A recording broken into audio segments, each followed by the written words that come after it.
Assalamualaikum warahmatullahi wabarakatuh. Perkenalkan, nama saya Muhammad Rihan. Di sini saya perwakilan dari anggota kelompok 5 dalam perancangan sistem jasa titip barang berbasis web. Di sini saya akan memaparkan kontribusi dari anggota kelompok kami. Yang pertama ada Alvinza Pratama, dia sebagai ide konsep dalam pembuatan prototype dan sebagai pembuat konteks hierarchy chart. Yang kedua adalah ada James M. Panjaitan, dia berkontribusi sebagai tujuan dibuatnya jasa titip barang berbasis web. Yang ketiga ada M. Raihan Al-Munawar. Di sini dia berkontribusi dalam pembuatan PPT dan membantu membuat UML bersama saya. Yang keempat ada saya sendiri, Muhammad Rihan. Sini saya berkontribusi dalam pembuatan interface prototype, pembuatan UML, dan pembuatan DFD. Dan terakhir ada Rizna Akmaliah, dia berkontribusi dalam pembuatan konteks diagram dan pembuatan ERD. Sekian, terima kasih. Baiklah, saya Muhammad Rihan. Di sini saya akan menjelaskan gambaran tampilan dari prototipe kami. Di sini terdapat tampilan dari halaman utamanya untuk mencari dari sistem kami, yaitu sistem The Just Tip. Sistem The Just Tip ini adalah sistem jasa titip yang kami buat. Ini adalah tampilannya. Ini kotak merah ini adalah tampilan untuk mencari barang. Ini adalah tampilan halaman login termasuk. Ini adalah tampilan untuk register atau daftar. Ini adalah tampilan untuk meminta barang. Kita sebagai customer yang misalkan ingin meminta barang, kita bisa menginputkan data di sini. Bisa menginputkan masukkan nama barang, upload barang, upload gambarnya maksudnya. Habis itu jumlah barang yang ingin kita pesan, deskripsi barang yang ingin kita pesan, lokasi barang yang ingin kita pesan, sama harga bayar plus tip yang ingin kita bayar kepada searchernya. Oke, ini adalah tampilan dari sistem kami, sistemnya kami ya, sistem Just Tip. Ini adalah tampilan apabila kita mengklik salah satu dari sini tadi, akan muncul tampilan seperti ini. Itu tampilan yang lebih rinci daripada barang yang dipesan. Oleh nilai tampilan dari penerimanya atau searchernya, misalkan ia ingin menerima barang yang tadi, tidak tampilannya ada tampilan mintanya, requesternya, tampilan gambar, tampilan jumlah, quantity, tampilan delivery location ya atau tampilan lokasi penerimanya, sama tampilan harganya. Tidak tampilan kurir atau ya ekspedisinya yang ingin kita kirimkan. Dan terakhir adalah ini tampilan menu login, menu profile dari aplikasi kami. Baiklah, saya Muhammad Rehan. Di sini saya akan menjelaskan tentang diagram konteks dari sistem jasa titip barang berbasis web yang bernama The Just Tip yang dibuat oleh kelompok kami. Di sini adalah notasi sistem The Just Tip. Di sini adalah notasi customer, notasi searcher, dan notasi owner. Di sini customer bisa menginputkan login, manajemen akun, dan mencari atau merequest barang di aplikasi kami, di sistem kami yang bernama The Just Tip. Dan sistem itu bisa menampilkan barang dan memverifikasi barang apabila si customer ingin memesan atau mencari barang. Yang kedua, yang selanjutnya, sini ada notasi searcher, yang dimana searcher bisa melakukan login, melakukan manajemen akunnya, dan menerima barang dari sistem. Dan di sistem ini bisa menampilkan verifikasi. Suksesnya verifikasi sih maksudnya untuk memverifikasi request barang misalkan, dan selanjutnya notifikasi penerimaan barang. Jadi si The Just Tip ini akan menampilkan notifikasi ke searcher ini. Owner ini adalah super user atau dari Just Tip ini. Jadi owner bisa melakukan troubleshooting atau perawatan sistem, dan si sistem ini bisa menampilkan data customer ke owner. Sekian dari saya, akan lanjutkan oleh teman saya. Assalamualaikum warahmatullahi wabarakatuh. Perkenalkan, saya Alvinza Pratama dari kelas 3E, NPM 1935-10435. Baiklah, di sini saya bertanggung jawab sebagai pembuat hierarki chart dan akan menjelaskan apa itu hierarki chart tentang sistem jasa titip barang berbasis web. Baiklah, hierarki chart, saya akan menjelaskan definisi dari hierarki chart, yaitu untuk memperlihatkan atau menjelaskan suatu halaman sistem yang ditampilkan atau disajikan. Dengan adanya hierarki chart, pengguna atau pihak yang terlibat akan dapat memahami maksud dari suatu data, sarana, prosedur, dan aktivitas-aktivitas yang biasa dilakukan dalam sebuah sistem. Sama halnya dengan diagram pada umumnya. Kegunaan hierarki chart adalah untuk membantu sistem analis dan programmer mengkomunikasikan program dan sistem yang akan dibuat, sehingga sistem lebih mudah dipahami dan dipelihara. Karena komponen dasar sistem tergambar jelas pada setiap modul beserta dengan keterkaitan antar modulnya. Baiklah, di sini sudah ada hierarki chart-nya, yaitu ini the just tip adalah the jasa titip barang. Ini level 0, ini level 1, 0, level 1, dan ini level 2. Baiklah, the just tip dibagi menjadi 3, level 1 yaitu proses memajukan data, terbagi lagi menjadi 3, level 2, yaitu proses data supplier, proses data pegawai, proses data barang. Dan proses manipulasi pengelolaan data terbagi menjadi 2, proses penitipan barang, proses pengantaran barang. Dan yang terakhir, proses pembuatan laporan terbagi menjadi 5. Laporan permintaan barang, laporan tanggal penitipan dan pengantaran, laporan keluar masuk barang, laporan permintaan dan pengantaran per tanggal, laporan permintaan dan pengantaran per bulan. Baiklah, sekian dari saya, yaitu tentang hierarki chart. Apabila ada kesalahan, mohon dimaafkan. Wabillahi taufiq wal hidayah. Wassalamualaikum warahmatullahi wabarakatuh. Assalamualaikum warahmatullahi wabarakatuh. Perkenalkan, nama saya Muhammad Rehan Al-Munawar dari kelompok 5. Di sini saya ingin menjelaskan tentang UML, Unified Modeling Language. UML adalah sebuah bahasa yang berdasarkan grafik atau gambar untuk memvisualisasi atau menspesifikasi sebuah sistem. Pengembangan software berbasis OO, Object Oriented, suatu metode bermodel secara visual untuk perancangan sistem berorientasi objek, atau definisi UML sebagai suatu bahasa yang sudah menjadi standar pada visualisasi dan juga pendokumentasian sistem software. Lanjut, UML dapat secara langsung dihubungkan ke berbagai bahasa pemrograman seperti Java, C++, Visual Basic, atau bahkan bisa dihubungkan secara langsung ke dalam sebuah object-oriented database. Begitu juga mengenai pendokumentasian dapat dilakukan seperti arsitektur, desain, source code, dan prototype. Di sini saya menjelaskan unsur fundamental building block pada UML. Benda atau bisa dibilang things adalah abstraksi yang pertama dalam sebuah model. Yang kedua, hubungan atau bisa kita bilang relationship sebagai alat komunikasi dari benda-benda.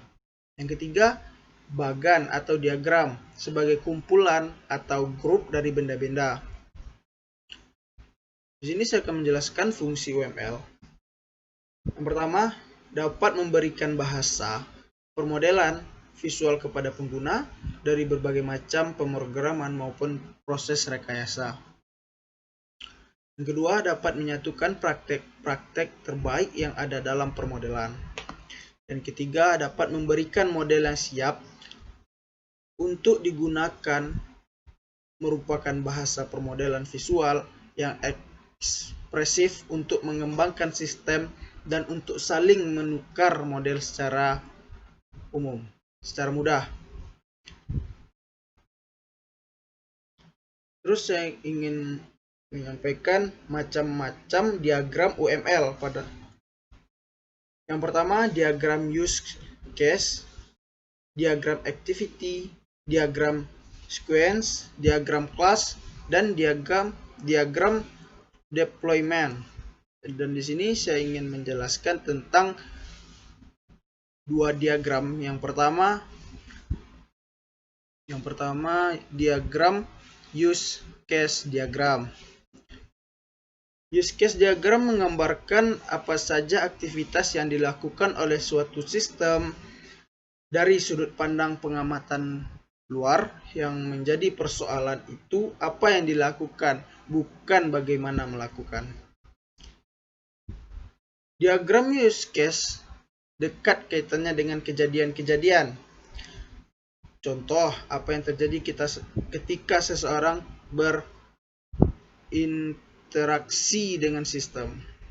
Ini contohnya use case diagram. Dan kedua, saya menjelaskan tentang activity diagram. Activity diagram pada dasarnya diagram activity sering digunakan oleh flowchart. Diagram ini berhubungan dengan diagram state chart. Diagram state chart berfokus pada objek yang dalam suatu proses atau proses menjadi suatu objek. Mungkin sekian penjelasan dari saya. Jika ada salah, saya mohon maaf. Assalamualaikum warahmatullahi wabarakatuh. Assalamualaikum warahmatullahi wabarakatuh. Saya Muhammad Rihan. Di sini akan menjelaskan tentang data flow diagram prototipe kami yang bernama sistem jasa titip barang berbasis web yang bernama The Just Tip. Tujuan kami membuat TFD ini adalah agar kami dapat memahami alur-alur sistem yang kami buat dengan menggunakan notasi-notasi yang ada, yang dimana itu akan sangat membantu kami untuk memahami sistem yang kami buat, yaitu secara logika dan secara struktur. Selanjutnya, saya akan masuk ke DFT level 1. Sini saya menggunakan notasi Jordan atau DeMarco. Dalam level 1 ini, saya menggunakan 3 entitas eksternal. Yang pertama ada entitas owner, entitas customer, dan entitas searcher. Dan 6 proses, yaitu proses belanja, proses pemerintahan barang, proses pemrosesan barang, proses owner room, proses customer room, dan proses searcher room. Dan sini saya membuat 5 data store, yang ada tabel owner, tabel customer, tabel searcher, tabel histori permintaan, dan tabel pemrosesan.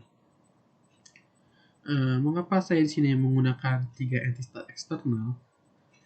Karena si owner, customer, dan searcher ini dia bisa login atau masuk ke dalam sistem yang kami buat. Oleh karena itu, apabila terdapat entitas luar atau entitas eksternal yang masuk ke dalam sistem kami, kami harus menyimpan data loginnya, data masuknya.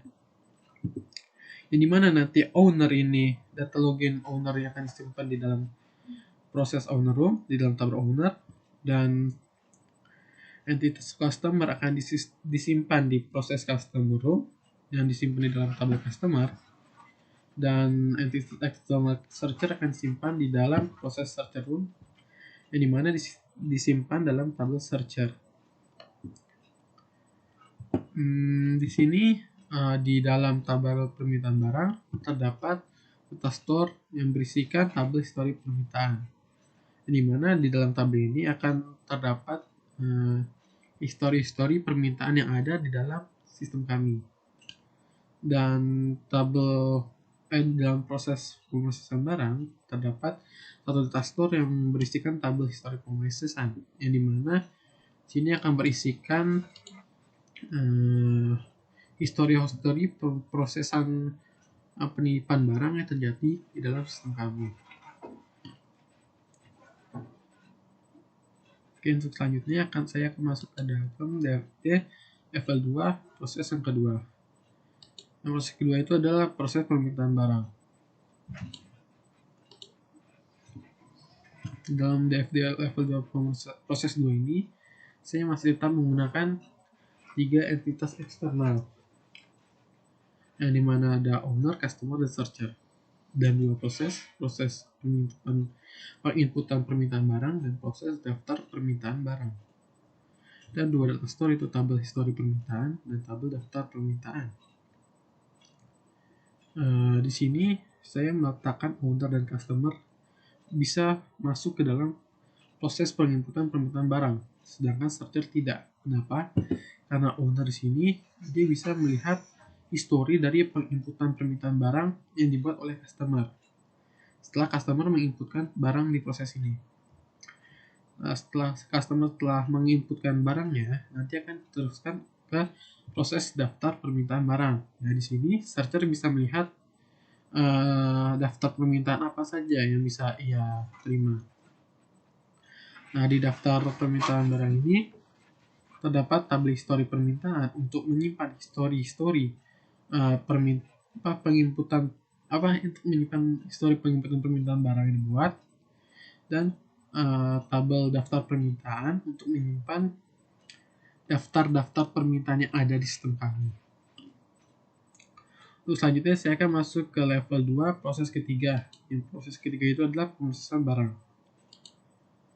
Dalam proses ketiga ini, saya masih tetap menggunakan 3 entitas. Ada entitas external owner, entitas searcher, dan entitas customer. Dan 2 proses, yaitu prosesan barang dan proses histori pacakan barang. Di dalam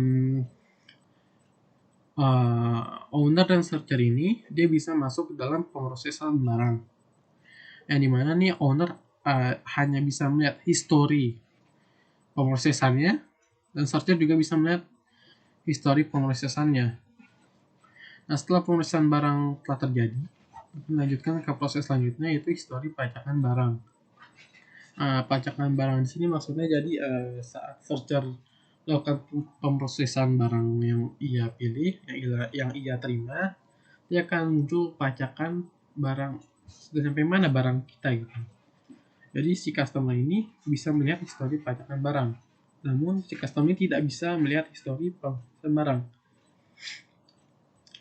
Nah, di dalam tabel pacakan barang ini, owner, searcher, dan customer bisa melihat tabel pacakan barang di sini, itu data store pacakan barang di sini. Oke, itu saja sekian dari saya. Assalamualaikum warahmatullahi wabarakatuh. Nama saya Rizna Kemaliah dari kelompok 5. Di sini saya akan menjelaskan tentang Entity Relationship Diagram atau ERD. ERD merupakan penjelasan antar data dalam basis data yang digambarkan dengan notasi maupun simbol. Komponen dari ERD yang pertama entitas. Entitas merupakan objek yang memiliki sesuatu yang nyata dan dapat dibedakan dengan sesuatu yang lainnya. Setiap entitas mempunyai elemen yang disebut dengan atribut yang berfungsi mendeskripsikan karakteristik dari entitas.